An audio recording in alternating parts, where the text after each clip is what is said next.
آج کی مسنون دعا ہے پیشاب بند ہو جانے یا پتری کے مرض کے وقت پڑھی جانے والی دعا۔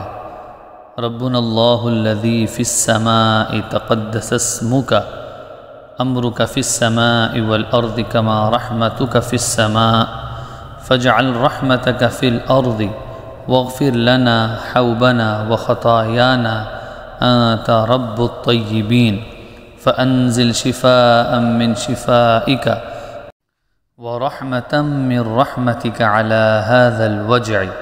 اس کا ترجمہ یہ ہے کہ ہمارا رب وہ اللہ ہے جو آسمان میں ہے، تیرا نام پاک ہے، تیرا حکم آسمان و زمین میں جاری ہے، جیسا کہ تیری رحمت آسمان میں ہے سو تو زمین میں وہی اپنی رحمت بھیج اور ہمارے گناہ اور ہماری خطائیں بخش دے۔